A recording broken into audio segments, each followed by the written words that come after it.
look up at the directors, the VPs, and no one looks like me. No one is female, no one is Asian. You just don't have examples. And I would try to emulate the communication styles of people above me. What might really work well for them did not work for me. Like, I couldn't walk into a boardroom and bang my fist on the table. Like, it didn't track. I was like 5'2", wearing like a cute little hoodie, and like, it looks cute when I try to bang my fist on a table. I really had to kind of come to terms with that and realize, like, oh shoot, this is not working for me. I need to lean into how I like to communicate what is my style.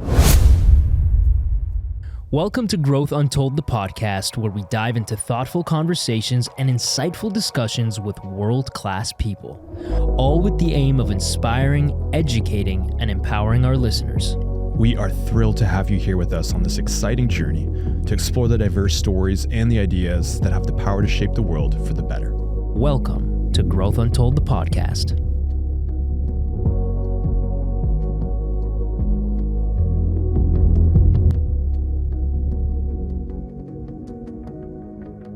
Today we have the pleasure of hosting a leader in the world of marketing and consumer engagement.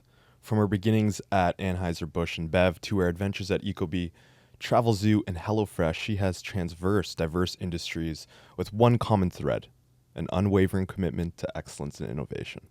But our guest is more than just a marketer. According to her LinkedIn bio, she is an impatient meditation student. Love some oxymorons, by the way.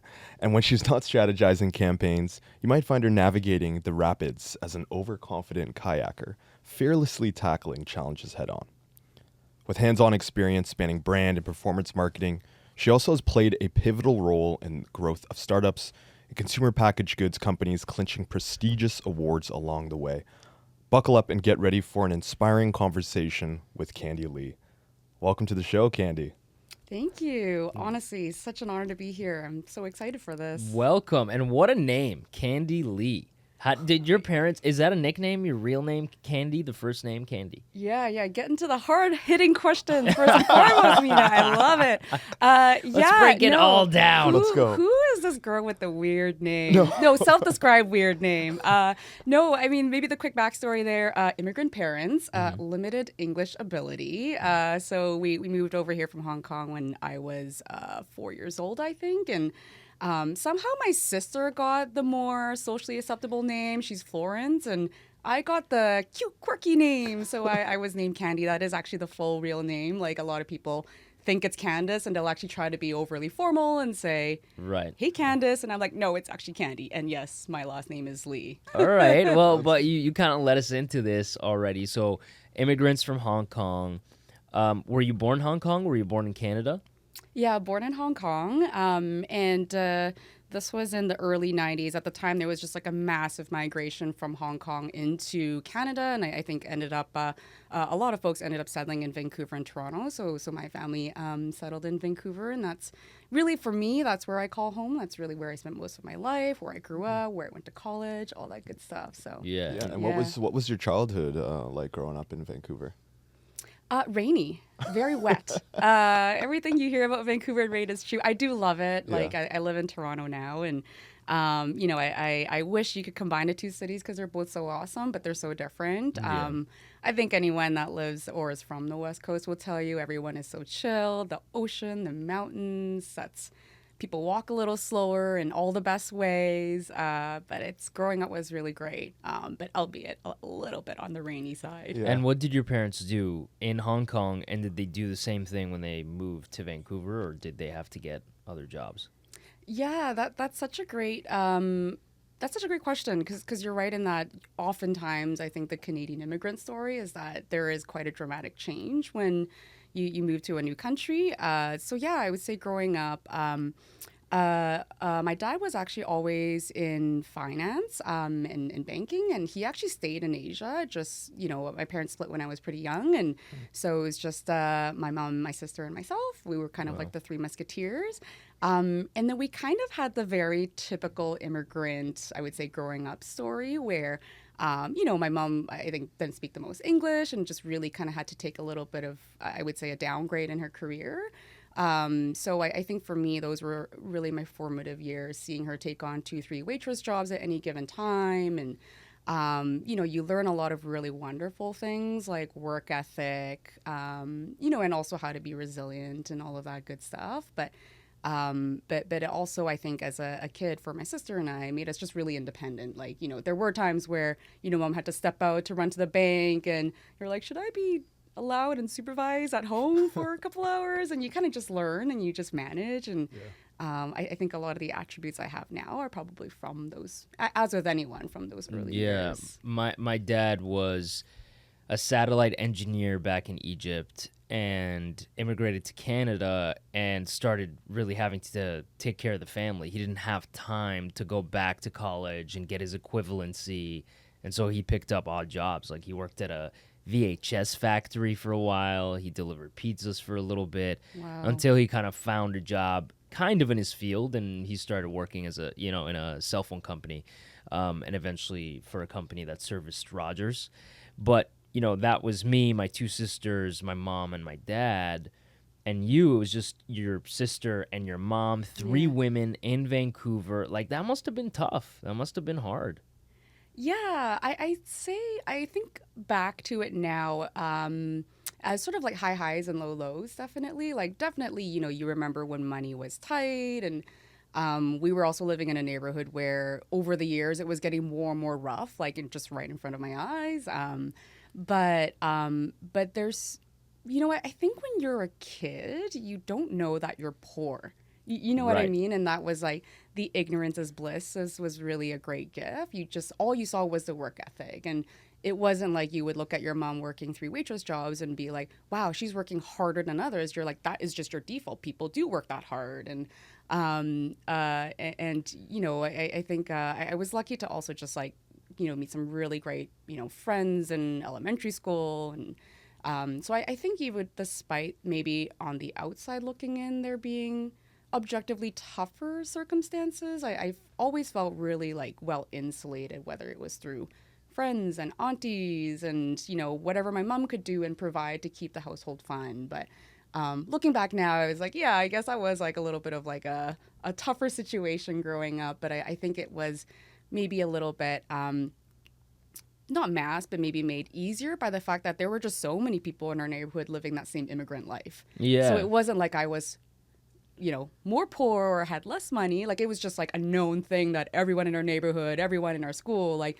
money was tight. It was very like immigrant fed. And so that was your normal. And so that was the nice thing, I think, maybe growing up, was like, I actually didn't feel as like othered because of my neighborhood. Yeah, it really is like a weird thing when you're a kid. Like, when I was a kid too, for the first few Christmases, we got Christmas presents from like the Christmas present bank or, the Salvation Army. You don't really realize that you're poor until you are compared to other people. Like, I remember the first time I went to like a good friend's house for Christmas, and it was like the first Christmas I had ever went to a friend's house. And he was opening up these presents, and I just started to realize, I'm like, oh shit, we poor. Like, this is, what the heck is this?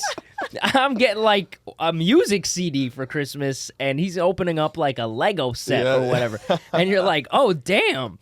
So, but you don't realize it as a kid. You're right, because you have nothing to compare it to, right? And I think that's one of the things me and Alex talk about, is like, comparison is the thief of all joy, because once you compare yourself to other people and start going, well, I don't have as much as them, I'm not doing as good as them, that's when you really start getting depressed and down on your luck.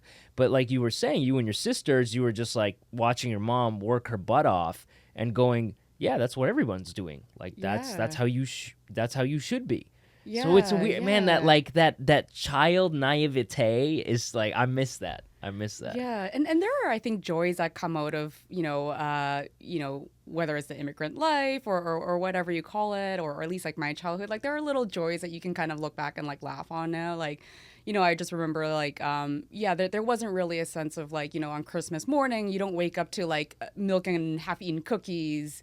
When you lose a tooth, you don't have like the magic tooth fairy come and give you, a couple bucks like under your pillow. But I just remember like coming home from school and hearing it from my friends and asking my mom, well, where's my money? Like I lost a tooth. And she's like, oh, this is like so not politically correct, but she'd say back to me like you know better, you know the truth. Like you're just like, okay, sure, I'm 7, like okay. Yeah, she's But like, you need to it's- grow up fast. Like we're not playing into this But she stuff. was smart. She positioned it as like, no, you're smarter than them, and really she was just trying to get out of like give me a couple bucks. Yeah. But it's also she didn't kind of like, she probably didn't have time to like baby you and your sister, right? It's like, no, it's a hard life out there, and like this isn't real. Like, yeah, my parents were the same way. I think Santa Claus was the only thing they kind of like not even tried to convince us on. They just didn't do anything to like not make us believe it. But everything else, like the Easter Bunny and the Tooth Fairy and like all this other stuff, they were like not having it. They were not gonna play into that. They were like, no. Like I think they literally just ignored me when I asked them about it. They were just like, that was it. They just stared at me. There was just, it's like the Tooth Fairy, and they were like, no. Like that was it. No. Right. I think, you know what's funny? I actually think in elementary school, you were the one who told me that Santa Claus doesn't exist.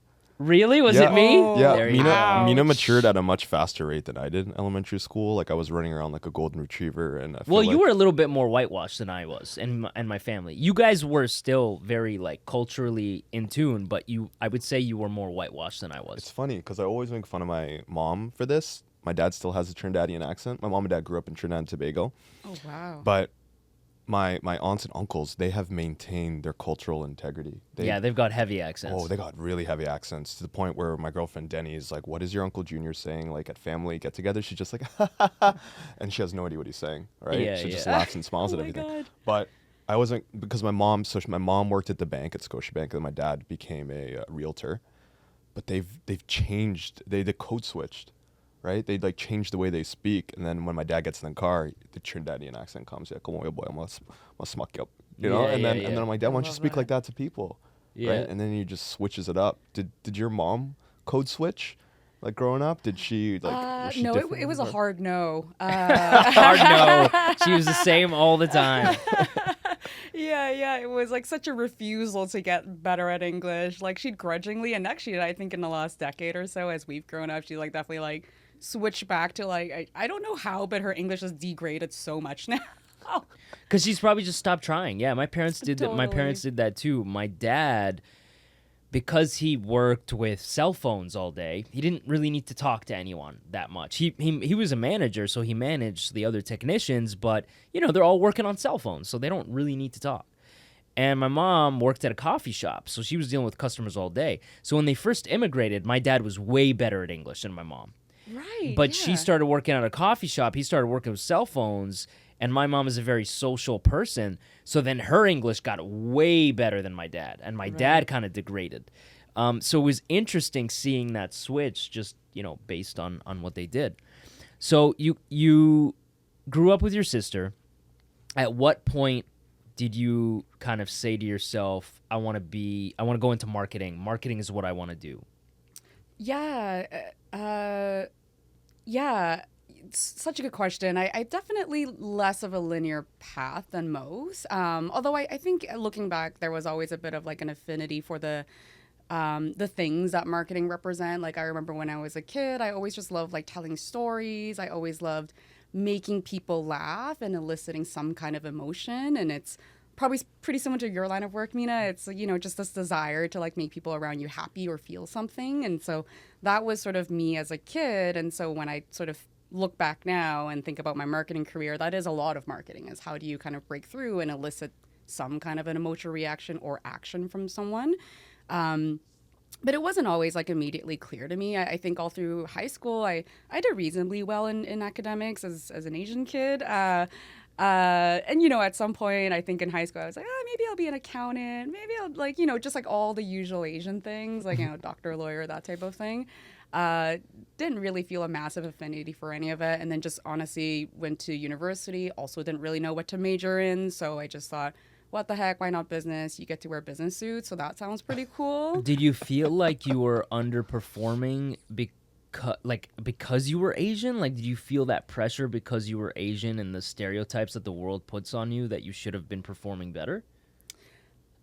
Yeah, that's a good question. I think luckily my mother was always, to be honest, she was often like so busy working that there was less time to put the like pressure on me. It wasn't like hey, you got only 97 on your math test. What about the other 3 points?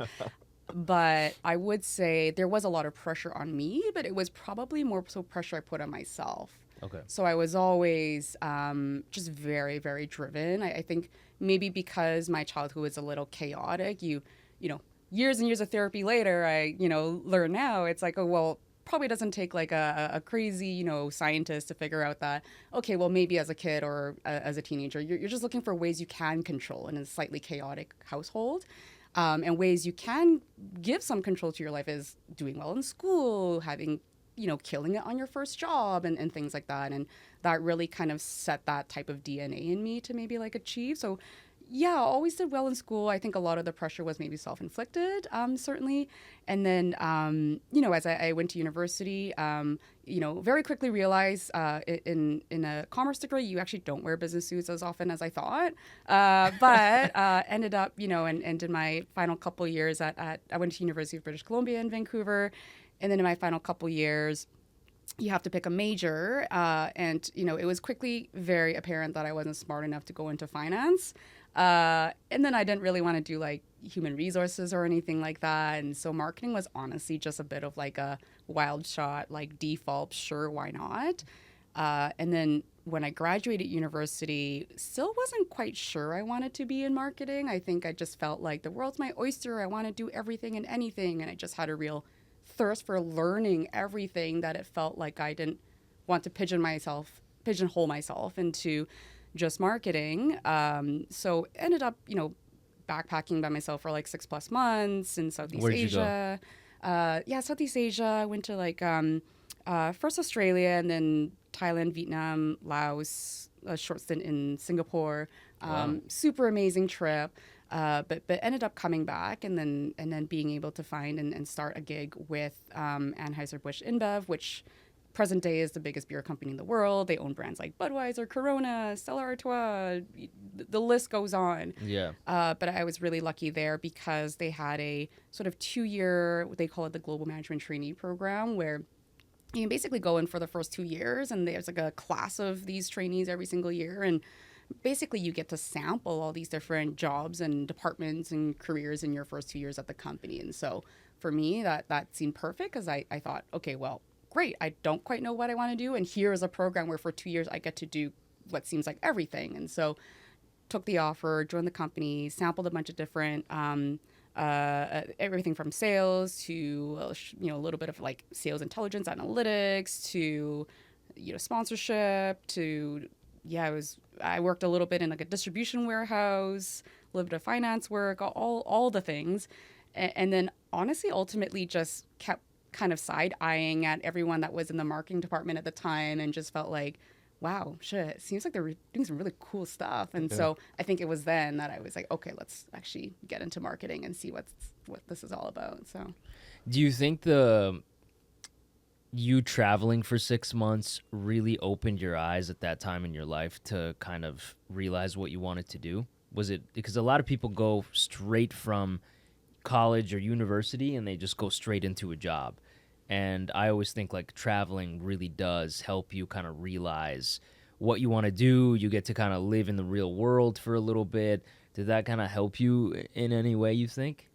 Yeah, absolutely. It was really, I would say, transformative in unexpected ways. It wasn't necessarily the type of like soul searching trip where I ended the 6 months thinking, now I know what I want to do with my life. And, wow, maybe I was hopeful for that. I don't know. It's been so long.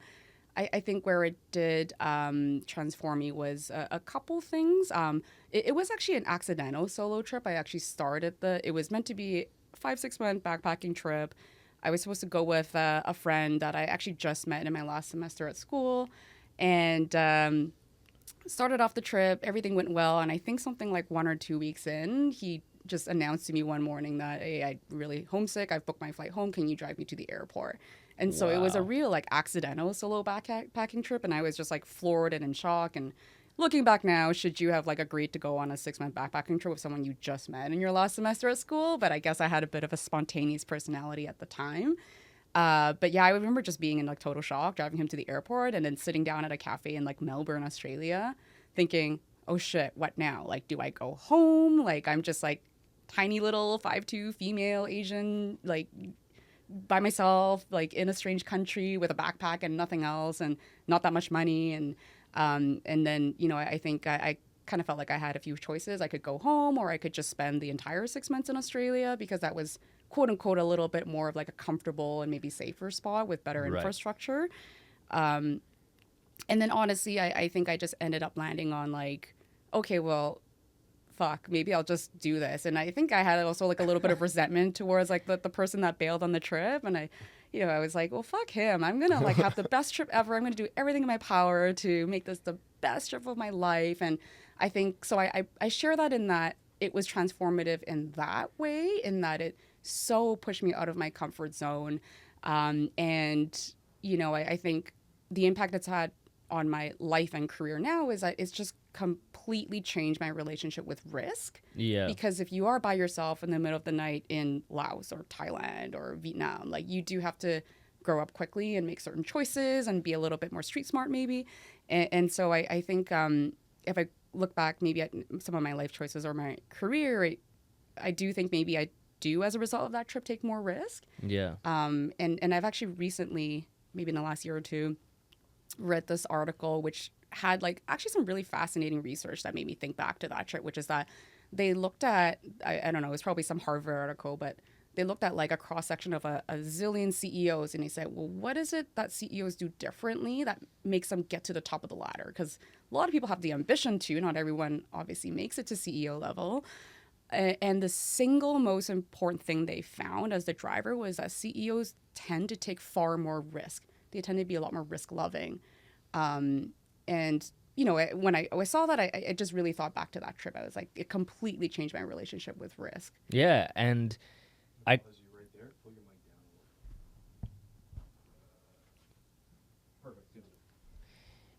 And as you were saying that, I couldn't help but think of your mom in that sense that she kind of left her, you know, the man in her life as well and took her 2 daughters and immigrated, and you had this guy just leave you and you were like, screw that, I'm going to do this alone. So that's like, I always try to see the comparison because we do end up being a lot like our parents in a lot of ways as we grow up. So you came back from this trip. And you went to Anheuser-Busch. I have a Dharma. I do have a Dharma. We all have Dharma. Which, for those of you who don't know, Dharma is one's life purpose. You want to find the purpose in your life. There you go. But I have a gin company called Dharma Gin. So nice. I've in the alcohol space over the last couple of years. And, of course, Anheuser-Busch is, like you said, one of the biggest, you know, beverage companies in the world, but beer companies in the world. And you talked about how that experience was really great because you got to do a little bit of everything. But I want to pick your brain a little bit about the alcohol space in general. Yeah. How have you seen it change, or have you even given it much thought? Because I'm sure it was a lot different than it is now back then. How do you think the alcohol industry has changed over the years? Yeah. Absolutely. I mean, I did spend close to a decade at AB InBev, and I mean, those were some of the most like early informative years of my career. So I owe a lot of the things I've learned to the time of that company. And but I think once you've been at a company for such a long stint, it's always kind of in your DNA a little bit. So definitely anytime I'm in like a liquor store or a bar, I'm like scouting out what's in the back bar and scouting out like wine labels and designs. And I think for me, you know, take this as one person's opinion, what hasn't changed is the like absolutely critical need to drive emotional, sort of elicit some kind of emotional reaction. I remember when we were at ABM, but we had done so many studies on, you know, whether people could really taste the difference in different beers. So when you do blind taste tests of, hey, you line up 5 different beers from different brands, remove the label, can you tell the difference? Everyone thinks they can tell the difference between a Heineken or a Corona. You remove the label, no one can. I dare you to do this at like a house party on a Friday or Saturday night. Like everyone is always so cocky when they like start the test, and then when they like fail inevitably, they're like, oh shoot. But it just shows the power of marketing. So I think that is absolutely true, and that is always going to be true, and that hasn't changed. I think it's more what has changed maybe in the last 10, 15, 20 years is the two things in my mind, like the way the brand is delivered and distributed. I think it's a much more decentralized model now. It used to be that you could run one Super Bowl ad or a massive TV campaign and everyone would be like, oh my God, this is amazing. I must try drink, drink, drink. I think now it's a lot more decentralized. Like I just, even when I think about the evolution of my time at AB InBev, when we started, it was just like TV campaigns. And by the time I left, we were like, oh, this is like a 17 channel plan because we need influencers and all of our social accounts and this like blog content and a TV spot and. So it's a lot more decentralized. But I think it just means there's a lot of really creative, unique ways to tell the story through different lens. But it's also just like, honestly, a lot more work. And there's like a reality to that. I think the second thing that's different and probably better in the world of marketing now, but it is very different, is consumers and end users just are so much better at calling out the BS in marketing. And we all see this. Like, it's so easy to like see an ad from any brand and now just be able to quickly comment on that like Instagram post and be like, yeah, that's like total BS. Like, you're lying, and like, let me do the back research. And so I think people are just a lot smarter now, and they should be. And that's good for holding marketers accountable. Yeah, it's crazy that you say that, because in alcohol, there's so many more brands now than ever before. Yeah. When it comes to beer, it comes to gin, it comes to tequila. My God, tequila. There's just so many brands now.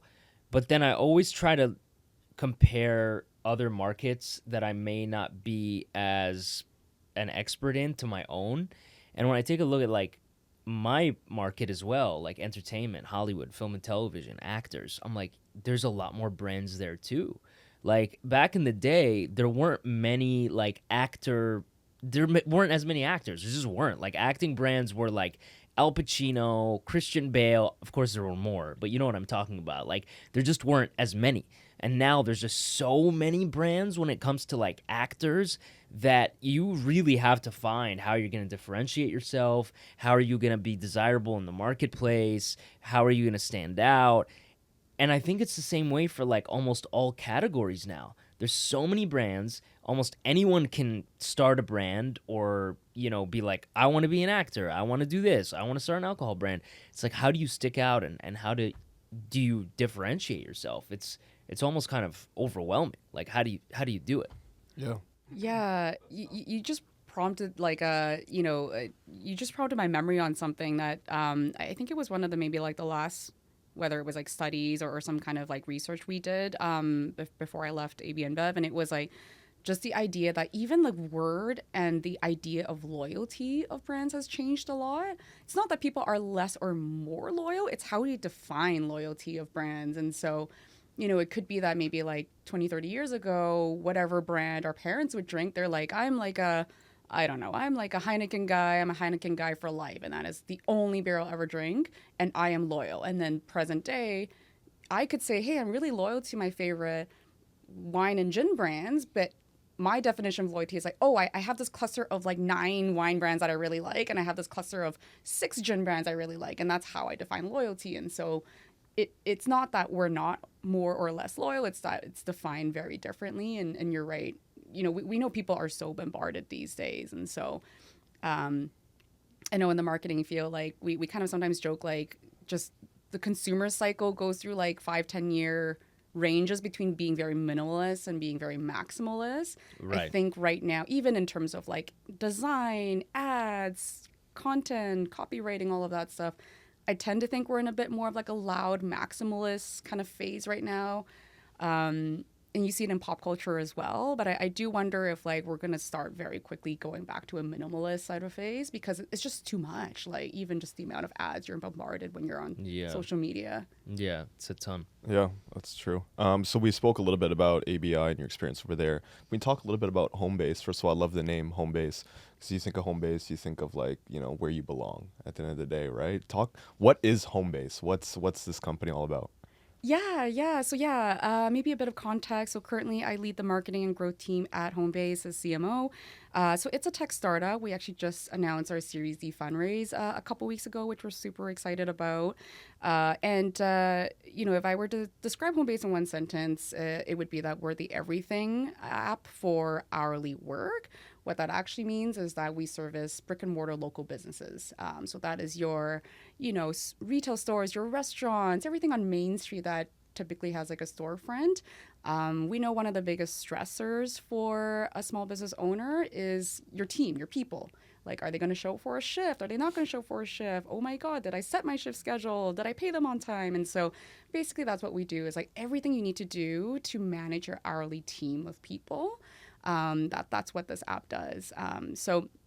It's been there for a year and a half. It's been a blast. I think it's important to tie, if you're going to spend a lot of hours at work anyway, it's important to tie it to something that gives you purpose. And for me, my mom did actually, as the years went on, she did have a few of her own small businesses. And so, Homebase just seemed like such a good fit when I was maybe looking for my next opportunity to be able to give back to small business. And, we really do genuinely believe that, this sounds like an ad now, but the product does make the lives a little bit less stressful and easier and simpler for small business owners.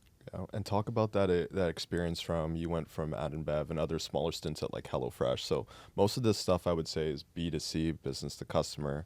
And then you're in an area that's B2B, more focused on the business itself. Talk us through those nuances of doing that kind of marketing.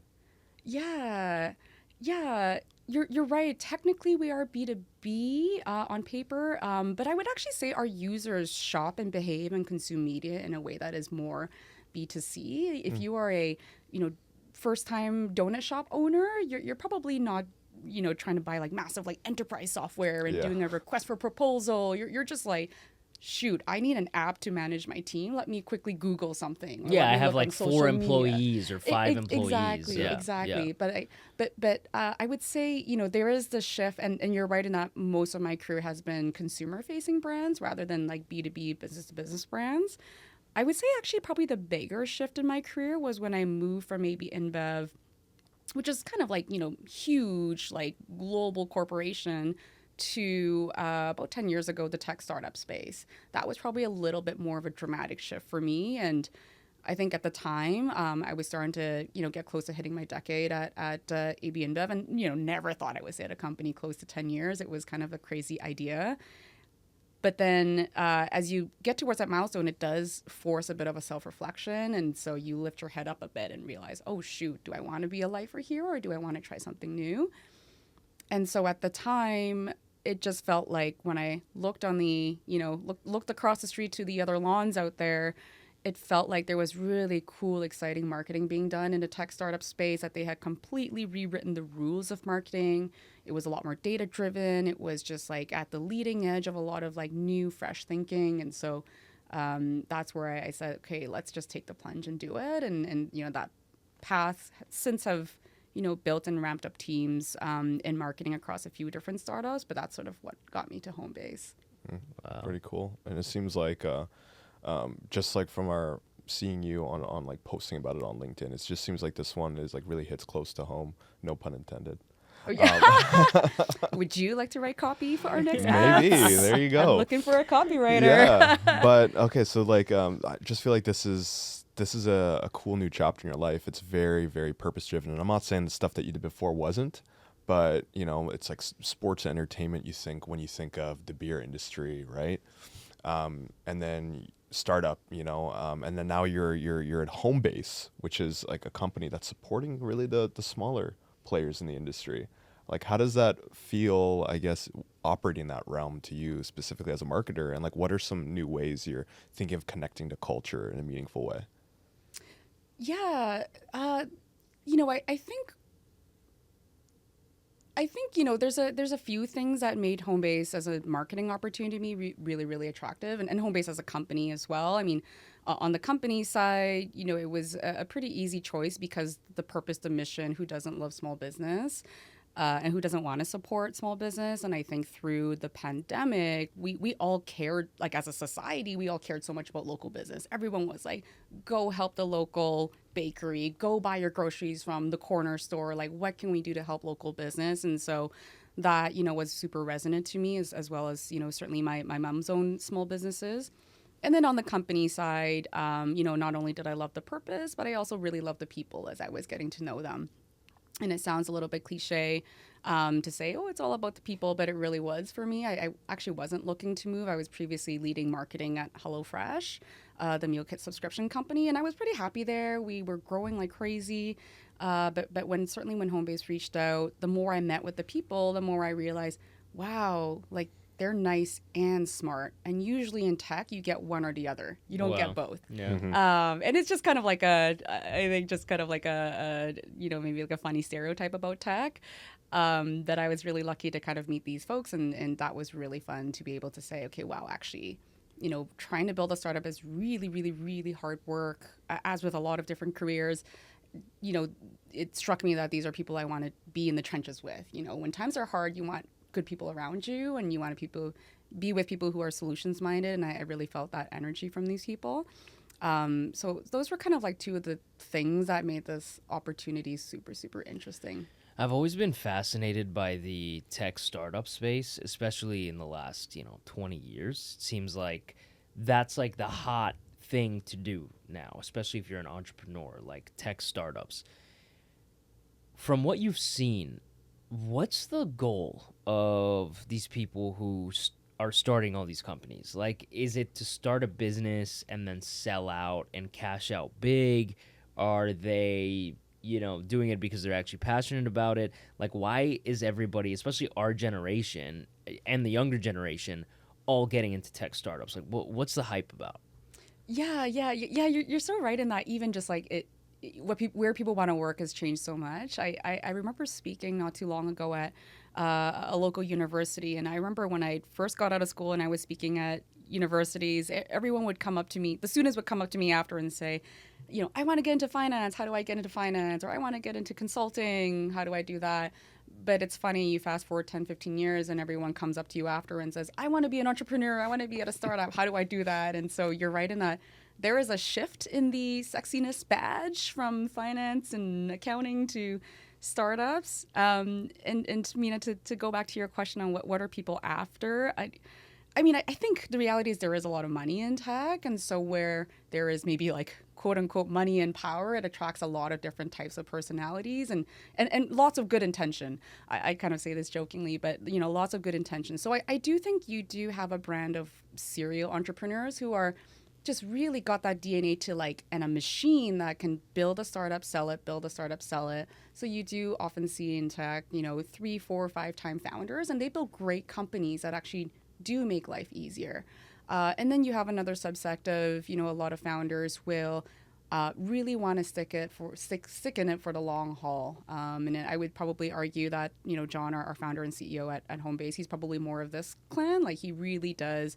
He has a background with family and friends working in small business, and he saw how neglected small business were with tech tools. Like he was like, why is everyone still building their weekly schedule on pen and paper and then texting it to their staff? Like it's so archaic. Yeah. And so, there are founders like him who are really here to build a generational company and sticking it with the long haul. And it's kind of almost like the Steve Jobs of the world or the Jeff Bezos, like they're in it for the long haul. They want to build something really big that's, world changing. So I think you kind of get all types. Yeah, I think from the guests we've had on, I'm realizing a shift of entrepreneurs starting companies to help small businesses. That's been a real shift I've noticed. I think if you look back 10 years ago, tech startups were really created to help big businesses. Yep. Big business. How do we make their lives easier? How do we make them more efficient? And now from even the people that we're sitting down with, I'm like, I think there's another wave of businesses being started to help small business. And how do we, cultivate that as well. I think there's also something about money was so cheap, you could take out a ton of money for really low interest rates that a lot of people were like, let's start a tech startup. We can go get loans at like 0%, 1%, 2%. And now that's not happening anymore. So I wonder if there's going to kind of be a decline in starting, businesses from the ground up like that. So we talked about, what are the goals of tech startups? What are your goals? Like, what do you want to do? What's your purpose and your road? Are you kind of just taking things day by day, or, do you have a goal for the next 10 years of where you want to be? Yeah, my goals are super boring, but I like them. Honestly, I think some people tend to build like 3, 5, 10-year plans. I've actually never done that in my life, despite being fairly type A. I've just never done that. I've never been like, oh, I need like to be at X level by X age or whatever. I think with at least more so with my career, and I guess a lot of my life choices, I've kind of always just operated on gut. And so for me, I do feel really lucky and privileged to be, to maybe have had the experiences I've had from like a career perspective. I definitely know I'm in a really lucky spot. I think these days, the goals are fairly simple. They're like, do I have great relationships in my life? Am I healthy? Am I doing right by my team at work? Are they set up to unlock their best work and be their best selves? And have I created like a safe space for them?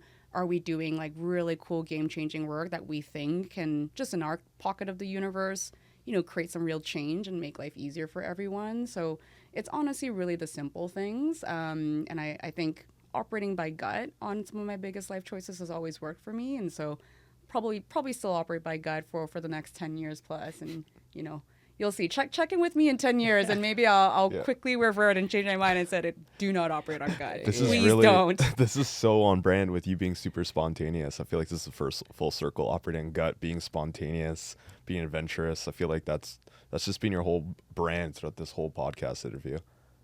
Yeah, I guess this is no, you're I guess you're right. It's you do try to have like a pro con list and things like that. I think there's, over the years, you do build a little bit of structure in how you make decisions. Like certainly when I looked at the opportunity at Homebase, there were some pro con lists. You have to kind of make sure, is this the right timing as well? I think that's maybe one of the things I've layered on as the years go by, you do realize sometimes timing is everything. Like, do I have the energy? Like, do I have the emotional energy to take on a new challenge? It's really exhausting starting a new job. Are the other pieces of my life in a position where I can take on a new challenge, which I know will take a lot out of me over the next 1 or 2 years to start. So I think maybe there's some structure, but you're right in that for the most part, it's been a lot gut. And you kind of try to layer on a bit of rational thought on top. Yeah. All right. So I know you got to head out very soon. You're on a tight schedule. You've got to meet with your CEO, important meeting. It's the life of a tech startup. Before you go, we, of course, have a lot of ethnic people listening to this podcast, and we're all about championing diversity, championing ethnic diversity. For someone who's trying to get into the world of tech startups or C-level positions, what's some advice that you would give to our listeners about building their career and achieving their goals? Yeah, it's a great question. I love it, and it's making me think. I think first and foremost, for someone who is ambitious and maybe wants to be a C-level or a CEO or an entrepreneur or just do really great things in their career, I think first and foremost, it actually almost starts with like understanding the why behind it. I heard this quote once, which really stuck with me around careers, and it was something to the effect of, I'm probably misquoting it, like earlier on in your career, you're hired for what you do. And later on at more senior levels, you're actually hired for who you are.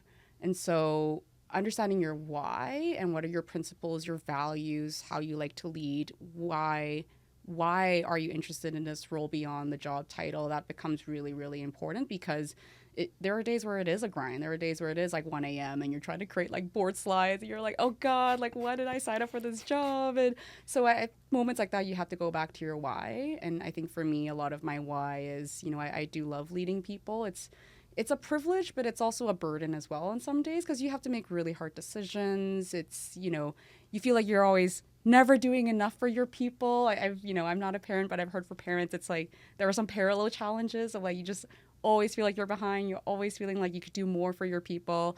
But I think understanding your why first and foremost is super critical, and that's been a really great North Star for me.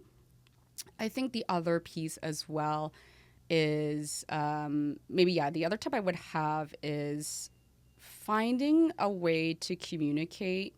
I guess it's finding your voice, finding a way to communicate that works for you and fits with you and feels nice for you.